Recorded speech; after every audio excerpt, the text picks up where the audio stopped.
మా అక్కగారైన sister Mary gold గారు దేవుని వాక్యం అందించబోతూ ఉన్నారు.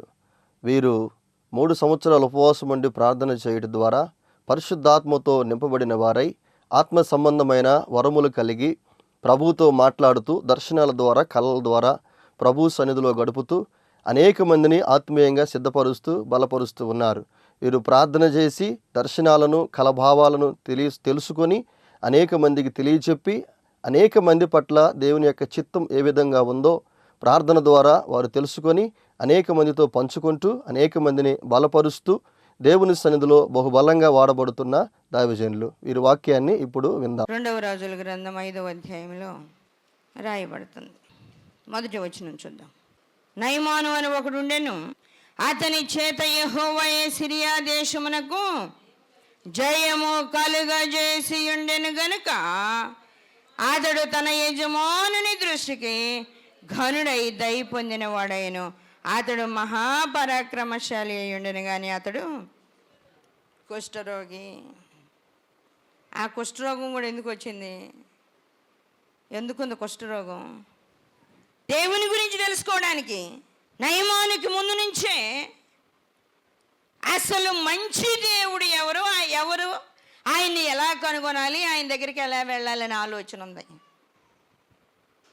ఆ దేవుడు ఎలా ఉంటాడు, ఆయన ఎలా మాట్లాడతాడు, ఆయన సన్నిధికి వెళ్తే ఎలా ఉంటుంది, ఆయన ఎలా మనల్ని దర్శిస్తాడు, అసలు ఆయన మనతో ఉన్నాడు అనేదాన్ని ఎలా తెలుసుకోవాలి అనే అన్వేషణ ఆలోచనలో ఉన్నాడు.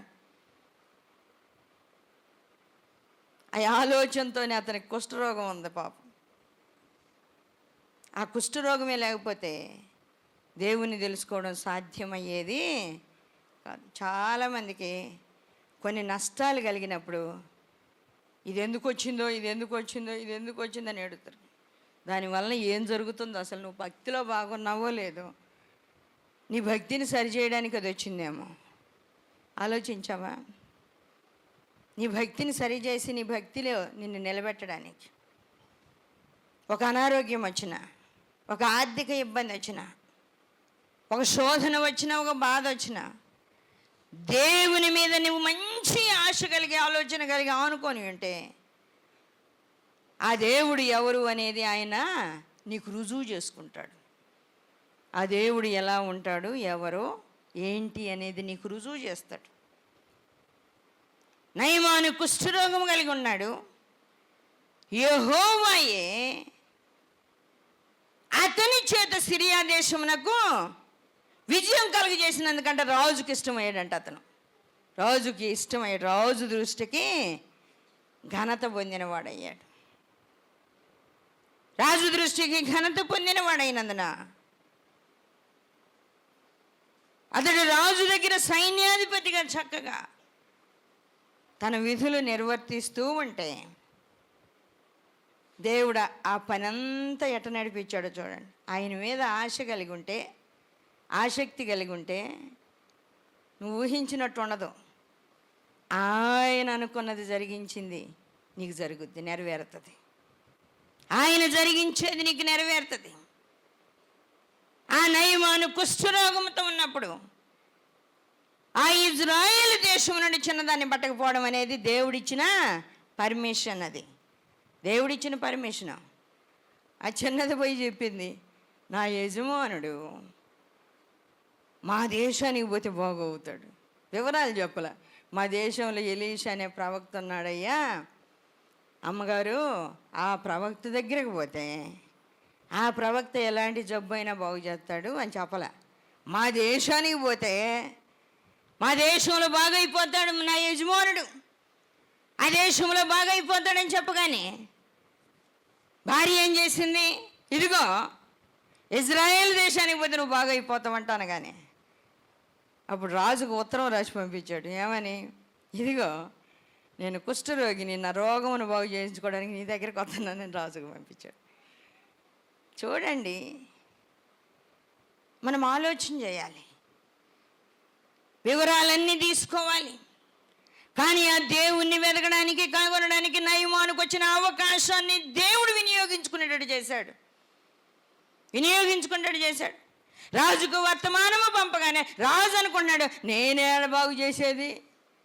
ఆలోచించవచ్చు కదా, ఇదిగో మా దగ్గర ప్రవక్త ఉన్నాడే, ఆయన బాగు చేస్తాడేమో అడుగుదాం అనుకోవాలి రాజు.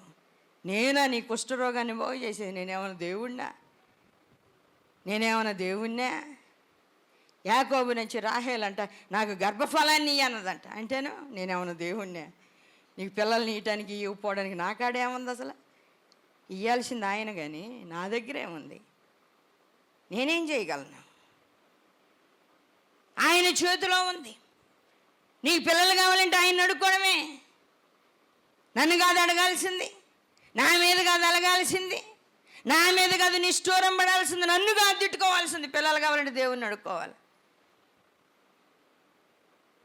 రాజు కూడా, ఇజ్రాయేల్ దేశపు రాజు బట్టలు చించుకొని అంట గందరగోళం అయిపోయి ఆయన అనుకుంటున్నాడంట, ఇదిగో ఈ సిరియా దేశపు రాజు మన మీద యుద్ధానికి రావడానికి కారణాలు వెతకడానికి ఎట్టాటి ఎన్ని కల్పించి పంపుతున్నాడు. ఎంత భయంకరము! ఇంకేముంది ప్రభువా? ఆ తర్వాత ప్రవక్త రమ్మను అని చెప్పి పిలిపించిన తర్వాత మళ్ళీ అక్కడ కొంచెం ఆ గర్వం అంతా దిగిపోయేదాకా దేవుడు అటు ఇటు తిప్పాడు నయమాన్ని. అన్నాడు, ఏమి మా దేశంలో ఉన్న నదులు మంచివి కదా, ఈ నదుల్లో మునిగేదేంది? యోర్దన్ నదిలో నీళ్లు కొన్నిసార్లు ఎలా ఉంటాయి తెలుసా? పచ్చగా ఉంటాయి నీళ్ళు. కొన్ని సందర్భాల్లో నీళ్ళు ప్రవాహం లేనప్పుడు స్మెల్ వస్తూ ఉంటాయి, మురికి వాసన కూడా వస్తుంటాయి. ఆయన వచ్చినప్పుడు అట్టు ఉన్నాయేమో తెలియదు మనకి. ఏంది నది, ఏంది నీళ్ళు అనుకున్నాడు. మళ్ళీ పనోడి ద్వారా, పనమ్మాయి ద్వారా చెప్పించి, పనోడి ద్వారా మళ్ళీ హెచ్చరిక చేయించి, ఆ తర్వాత కుష్ఠరోగాన్ని దేవుడు బాగు చేస్తే యోర్దాన్ నదిలో 7 సార్లు మునిగి ప్రవక్త చేయి పెట్టి ప్రార్థన చేయాల. యోర్దాన్ నది 7 సార్లు స్నానం చేసి శుద్ధుడవమన్నాడు. శుద్ధుడైన తరువాత వాక్య భాగంలో మనం చూస్తే నయమోన్ ఏమంటున్నాడు?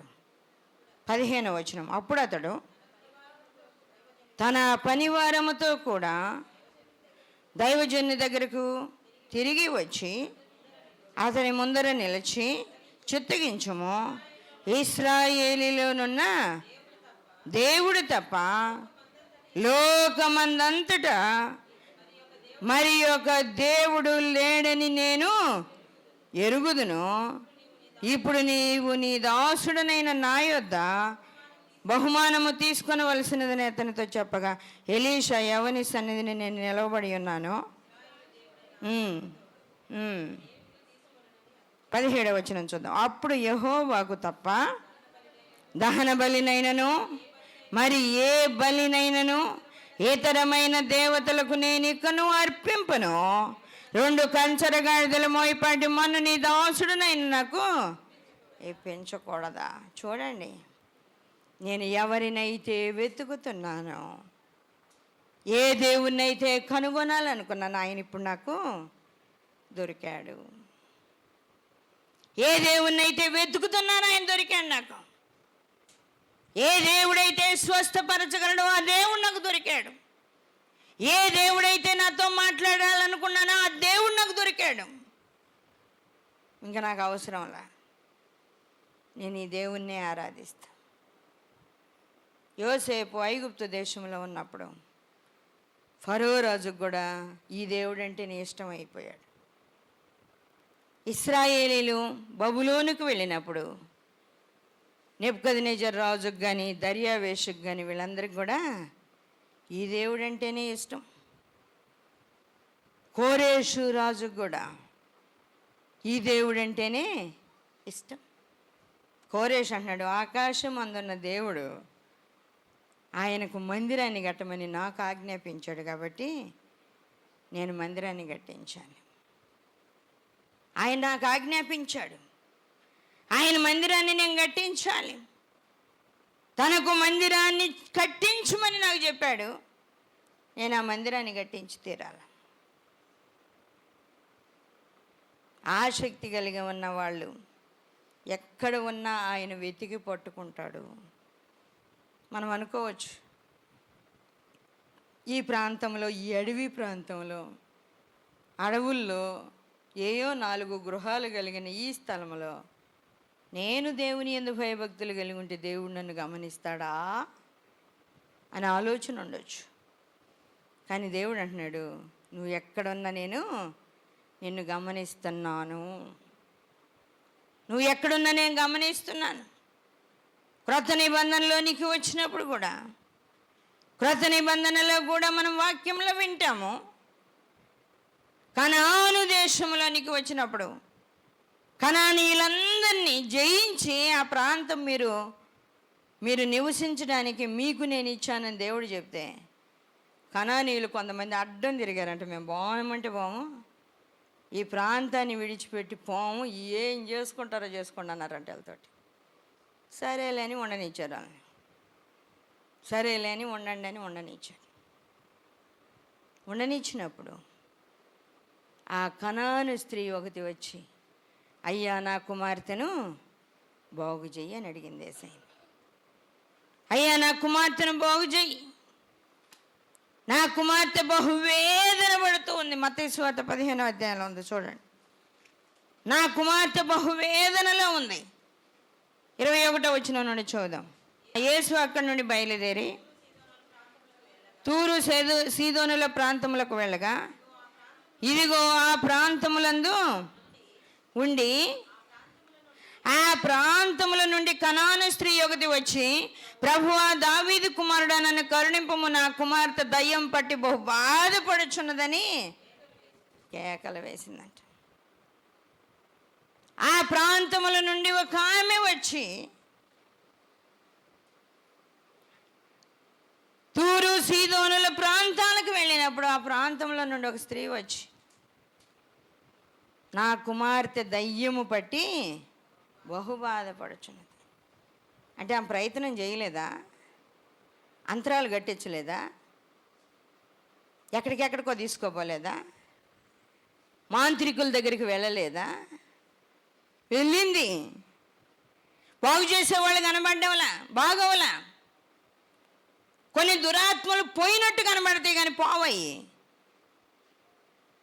కొన్ని ఏమో అసలు వదలవు. అలాంటప్పుడు దాన్ని పోగొట్టగలిగిన వ్యక్తి కావాలి. అలాంటి పోగొట్టగలిగిన దేవుడు కావాలా. బాగా దొరికాడు యేసయ్య, సమయానికి దొరికాడు ఆమెకి. వచ్చి అడిగింది, నా కుమార్తె దయ్యము పట్టి బహు బాధపడుతుందయ్యా, ఆమెను బాగు చేయి ప్రభు అని అడిగినప్పుడు ప్రభు అంటున్నాడు, 24వ వచనము, ఆయన ఇశ్రాయేలు ఇంటి వారై నశించిన గొర్రెల యొద్దకే కానీ మరి ఎవని యొద్దకును నేను పంపబడలేదనగా, ఆయనను ఆమె వచ్చి ఆయనకు మ్రొక్కి, ప్రభువా నాకు సహాయం చేయమని అడిగాను. అందుకు ఆయన పిల్లలు తిని పిల్లలు రొట్టె తీసుకొని కుక్క పిల్లలకు వేయట యుక్తము కాదని చెప్పాడంట. ఇశ్రాయేలు ఇంటి వారే నశించిన వారి దగ్గరికి వచ్చాను నేను. వాళ్ళని అందరినీ రక్షిస్తే వాళ్ళు వచ్చి మీకు చెప్తారు. నశించిన వారై ఇశ్రాయేలు ఇంటి వారి యొద్దకు వచ్చానంటే ఆయనకి స్వార్థం ఉందని కాదు. తప్పిపోయిన వాళ్ళందరినీ రక్షిస్తే వాళ్ళు మీకు ప్రకటిస్తారు, వాళ్ళు మిమ్మల్ని బాగు చేస్తారు, వాళ్ళు మీకు చెప్తారు నా గురించి అనేది యేసయ్య ఉద్దేశం. వాళ్ళ దగ్గరికి నేను వచ్చాను, వాళ్ళ దగ్గరికి పంపబడ్డాను అనగానే ఆమె అంటూ ఉంది. అయినా కూడా చూడండి, కొంతమంది మొండి పట్టుబడితే ఇలా చేస్తే పోద్దలు అనిపిస్తుంది కదా.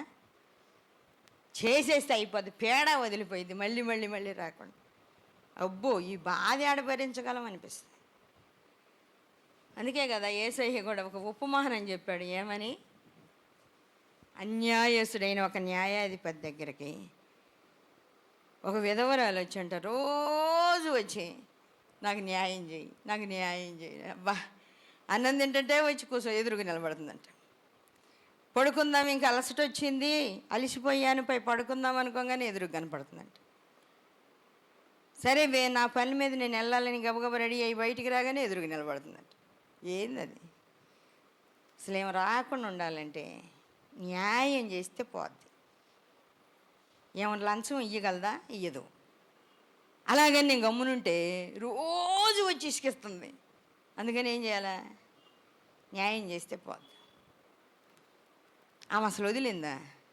ఇశ్రాయేలు ఇంటి వారై నశించిన వారి వద్దకు వచ్చానమ్మ నేను, నీకు గదులు వెళ్ళిపో అంటే వెళ్ళిపోవాలి వాస్తవంగా. కానీ వెళ్ళలా. ఆమె వెళ్ళకుండా అలానే ఉంది. అలానే ఉండి బ్రతుకులాడుతూ ఉంటే పిల్లలు తినే రొట్టె తీసుకొని కుక్క పిల్లలకు వేయడం యుక్తం కదమ్మా. వాళ్ళ కాడికి వచ్చినప్పుడు వాళ్ళకి నేను ఇప్పుడు రక్షణ ఇవ్వాలా, వాళ్ళనే దర్శించాలా, వాళ్ళనే బాగు చేయాలా, మీకు కాదు అంటే ఆమె అంటుంది, కుక్క పిల్లలు కూడా తన యజమానిని బల్ల మీద నుండి పడే రొట్టె ముక్కలు తిని బ్రతుకుతాయి కదా. అసలు ప్రభువు కూడా ఎట్లా అనిపించిందంటే, అసలు ఈమె అడగడంలో, ఈమె మాట్లాడడంలో అసలు ఎంత పట్టుదల ఉంది. ఈమె కుమార్తెను బాగు చేయకుండా ఏం బాదు, ఇంకంతే. ఏమో కుమార్తెను ముట్టకపోతే ఏమా ఇక్కడి నుంచి పోయే పనే లేదు. కాబట్టి ఆ అమ్మాయిని బాగు చేస్తే పోద్ది. చూడండి ఆమెకున్న పట్టుదల ఎలాంటిదంటే, నిజమే ప్రభువా, కుక్క పిల్లలు కూడా, కుక్కనే నేను, కుక్క పిల్లనే అనుకో, ఒకవేళ నీకు ఎక్కువైందండి బిస్కెట్ ఇసిరేవు, అప్పుడు నేనేగా తినేది. నీకు ఎక్కువైందనుకో బిస్కెట్, రాజకుమారుల్లాగా రాజకుమార్తెల్లాగా గొప్ప ఇంటి వాళ్ళు ధనికులై ఉన్నోళ్ళు ఆ పిల్లలు తినలేక ఇసిరేసారనుకో, అవి నేనేగా తినేది. కుక్క పిల్ల కూడా తింటుందిగా, ఏడో చోట దొరికించుకుంటుందిగా. పెద్ద ఫంక్షన్లు అయ్యి రిచ్గా భోజనాలు పెడితే వాళ్ళు ఏదో నైస్గా కొంచెం కొంచెం తిని పడేశారనుకో, ఆ విలువైన ఫుడ్ తినేది నేనేగా. కుక్క అంటుందన్నమాట, ఆ విలువైన ఫుడ్ తినేది కూడా నేనే కదా. అదేంది ప్రభు అట్ట అంటావు అనగానే ప్రభు అంటున్నాడు, అందుకు యేసు, అమ్మా నీ విశ్వాసము గొప్పది, నీ విశ్వాసం గొప్పది, నీవు కోరినట్టే నీకు అవునుగా. హత్తుకున్నారు కనాను స్త్రీ, ఆమె కుమార్తె యేసయ్యని హత్తుకున్నారు.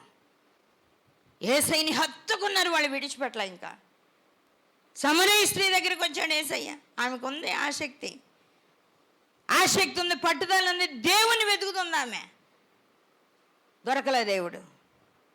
ఒక రోజు చక్కగా దొరికాడు యేసయ్య. ఆమె కోసమే పోయాడు కదా, ఆమెకు దొరక్క అడిగి పోతాడు. ఆ బావి దగ్గర కూర్చొని ఉంటే ముచ్చట కలిపాడు యేసయ్య, ఆమె కలిపింది. ఆమె జీవితం మొత్తం 2 ముక్కల్లో చెప్పేశాడు. అబ్బో, ఇంకా ఆమెకి ఆనందానికి హద్దులు లేవు. మెస్సయ్యాను నేను కనుగొన్నాను, మెస్సయ్యాను నేను కనుగొన్నాను. నా జీవితం మొత్తాన్ని నాకు చెప్పేసిన ఆయన మెస్సయ్య కాక ఇంకెవరు అవుతారు? ఇంకెవరికి తెలుసు నా బతుకు? నా బతుకు ఇంకెవరికి తెలుసు? దేవునికి తప్ప. భయంకరంగా ఏడుస్తుంది. అప్పుడు ఆమె కోరుకున్న దేవుడు ఆమెకు దొరకగానే ఆమె హత్తుకొని ఆయన ఇంకెప్పుడు విడిచిపెట్టలే. మొత్తానికి చెప్పేసింది, ప్రకటించేసింది. ఆ రోజు నుండి ఆమె ఒక సువార్తికురాలైపోయింది. ఆ సమరయ ప్రాంతాన్ని అంతటినీ యేసయ్య పాదాల దగ్గరికి తీసుకొచ్చేసింది. దేవుని సన్నిధిలో ఎక్కడ ఉన్న అలాంటి ఆశ నీకుంటే, అలాంటి దుఃఖము నీకుంటే, అలాంటి వేదన నీకుంటే, ఆయన ఖచ్చితంగా నిన్ను రక్షించుకుంటాడు. ఖచ్చితంగా నిన్ను రక్షించుకుంటాడు. ఒక నపుంసకుడు, దేవుని యందు ఆసక్తి కలిగిన వాడు, దేవుణ్ణి వెతుకుతున్నాడు. ఆ నపుంసకునికి ఇంకా పరిపూర్ణంగా దేవుని గురించి అర్థం కాల. వాక్యం చదువుకుంటూ పోతున్నాడంట. చదువుకుంటూ పోతుంటే అతని హృదయాన్ని చూసిన ప్రభు ఏమన్నాడు ఫిలిప్పుతోటి, నువ్వు వెళ్ళి ఆ రథాన్ని కలుసుకో. అపోస్తుల కార్యాలు 8వ అధ్యాయంలో ఉంది. నువ్వు వెళ్ళి ఆ రథాన్ని కలుసుకో. ఫిలిప్పు పోయి ఆ రథాన్ని కలుసుకున్నాడు. ఫిలిప్ ఆ రథాన్ని కలుసుకున్న తర్వాత ఆయన ఆ రథములో కూర్చున్న వ్యక్తి యెషయా గ్రంథం 53వ అధ్యాయం చదవడం చూశాడంట. యెషయా గ్రంథం 53వ అధ్యాయం 30వ వచనం నుండి చూద్దాం. ఫిలిప్పు దగ్గరకు పరిగెత్తుకొని పోయి అతడు ప్రవక్త అయిన యెషయా గ్రంథము చదువుచుండగా విని, నీవు చదువునది గ్రహించుచున్నావని అడగగా, అతడు ఎవడైనాను నాకు త్రోవ చూపుకుంటే ఎలాగూ గ్రహింపగలనని చెప్పి రథమెక్కి తనతో కూర్చుండమని ఫిలిప్పును వేడుకొనెను. అతడు లేఖనమందు చదువుచున్న భాగమును చూసి వివరించి చెప్పాడు. ఇది యేసయ్యను గురించిన మాటలు. ఆ యేసయ్య మొన్ననేనయ్య చనిపోయింది. అందరూ సిలువ వేసి ఆయన చంపేశారు. ఆయన సమాధి గెలిచి లేచి పరలోకానికి వెళ్ళిపోయాడయ్యా అనగానే, అమ్మో నేనప్పుడు రాకపోతేనే, నేనప్పుడు ఆయన్ని కనుగొనకపోతేనే, నేనప్పుడు వచ్చి ఉంటే ఆయన చూసేవాడినేమో, అయ్యో నాకు ఇప్పుడు ఎలా అని ఆలోచనలో పడ్డాడు నపుంసకుడు. అప్పుడు ఫిలిప్పు, దేవుడు మాట్లాడాలంటే ఇలా ప్రార్థన చేయి, ఇలా ఉండు, ఇలా మోకరించు, ఇలా కనిపెట్టు, ఇలా హృదయాన్ని పరీక్షించుకొని అన్నీ నేర్పించిన తర్వాత ఒక నీటి మడుగు దగ్గరికి రాగానే నపుంసకుడు అడుగుతున్నాడు, ఇదిగో నీళ్లున్నాయి, నేనున్నా, బాప్తిస్మం ఇవ్వడానికి ఇంక నీకు ఆటంకం ఏంది? నువ్వు చెప్పినట్టల్లా అన్నీ విన్నాను, గ్రహించాను. ఇది ఖచ్చితంగా నేను అనుసరించి ఆ దేవుని కలుసుకుంటా, ఖచ్చితంగా దేవుని కలుసుకుంటా నేను, ఇంకా ఆటంకం ఏముంది అనగానే ఆ నీళ్లున్న చోటుకి వచ్చినప్పుడు ఫిలిప్పు అతనికి బాప్తిస్మము ఇచ్చేశాడు. నీళ్ళ దగ్గరికి వచ్చినప్పుడు బాప్తిస్మం ఇచ్చాడు. ఆ నపుంసకుడు దేవుణ్ణి హత్తుకున్నాడు. ఇక ఎప్పుడు కూడా ఇంకా విడిచిపెట్టలేదు దేవుణ్ణి, ఇంకెప్పుడు విడిచిపెట్టలా. సమరయ స్త్రీలో అలాంటి ఆలోచనే ఉంది, కనాను స్త్రీలో అలాంటి ఆలోచన ఉంది, నయమానులో అలాంటి ఆలోచన ఉంది, రాహాబు అనే వేశ్యలో అలాంటి ఆలోచన ఉంది, రూతులో అలాంటి ఆలోచన ఉంది. దేవుడు వాళ్ళని విడిచిపెట్టాడా? అందరినీ జమ చేసి ఒక చోట కుప్పేసాడు అనమాట. అందరిని తీసుకొచ్చి ఒక చోట చేర్చుకొని ఆయన రాజ్యములోనికి తీసుకొని వెళ్ళడానికి సిద్ధపరిచి పెట్టాడు.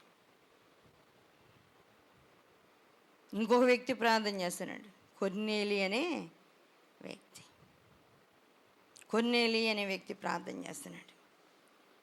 ఇశ్రాయేలీల కంటే అప్పుడు దాకా ఏముందంటే, ఆత్మ వచ్చినా మమ్మల్ని దర్శిస్తుంది, మేమే ఆయన బిడ్డలము, మాలాగా దేవుని కోసం దుఃఖపడేవాళ్ళు లేరు, మాలాగా దేవుణ్ణి వెదికేవాళ్ళు లేరు, దేవుని చిత్తాన్ని కనుగొనేవాళ్ళు లేరు, మేమే సున్నతి పొందిన మేమే ఆయనకి ఇష్టమైన బిడ్డలమనే ఆలోచన ఉందంట అప్పుడు దాకా. కొన్నేలి మంచి ప్రార్థనాపరుడు, ధర్మకార్యాలు చేసేవాడై ఉన్నప్పుడు ఆ కొన్నేలికి ఉన్న ఆసక్తిని చూసిన ప్రభువు ఆయన రుజువు చేసుకొని కొన్నేలిని దర్శించాలనుకున్నాడు. కొన్నేలితో మాట్లాడాడు, పేతురుతో మాట్లాడాడు, కొన్నేలితో మాట్లాడాడు, పేతురుతో కూడా మాట్లాడాడు. మాట్లాడినప్పుడు ఆ పేతురుని పిలిపించుకుంటే పేతురు వచ్చి అన్ని విషయాలు చెప్పి ప్రార్థన చేశాడు. అన్ని విషయాలు చెప్పి ప్రార్థన చేసి బాప్తిస్మం ఇచ్చి, అక్కడ ఉన్న వాళ్ళకు కూడా బాప్తిస్మం ఇచ్చి దేవుని గురించి తెలియజేస్తే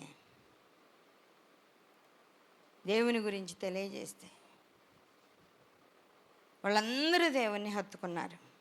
హత్తుకోగానే ఏమైందంట, పరిశుద్ధాత్మ వాళ్ళ మీదకి వచ్చిందంట. వాక్య భాగంలో మనం చూస్తే అపోస్తుల కార్యాలు 10వ అధ్యాయం 44వ వచనం. పేతురు ఈ మాటలు ఇంకా చూపుచుండగా అతని బోధ విన్న వారందరి మీదకి పరిశుద్ధాత్మ దిగెను. సున్నతి పొందిన వారిలో పేతురుతో కూడా వచ్చిన విశ్వాసులందరూ పరిశుద్ధాత్మ వరము అన్యజనుల మీద సహితము కుమ్మరింపబట్ట చూచి విభ్రాంతి నందిరి. ఏలయనగా వారు భాషలతో మాట్లాడుచు దేవుణ్ణి ఘనపరచుచుండగా వినిరి. అందుకు పేతురు, మనవలే పరిశుద్ధాత్మను పొందిన వీరు బాప్తిస్మము పొందకుండా ఎవడైనను నీళ్లకు ఆటంకము చేయగలడా? చూడండి, కొర్నేలికి ఆసక్తి ఉంటే దేవుడు ఆయన రుజువుపరుచుకొని ఆయన దగ్గరికి చేర్చుకొని ప్రభు సన్నిధిలో ప్రార్థన చేద్దాం. చేయండి, అందరూ ప్రార్థన చేయండి. అవును ప్రభా, కృప కలిగిన దేవా, మీకు స్తోత్రాలయ్యా. నాకు అలాంటి ఆసక్తి దయచేయండి, అలాంటి పట్టుదల, అలాంటి దుఃఖం కలిగిన వాళ్ళని మీరు ఎప్పుడు విడిచిపెట్టలేదయ్యా నాయన. నేను నీ చేత విడవబడకుండా ఉండడానికి నాకు అట్టి కృప దయచేయమని ప్రార్థన చేయండి.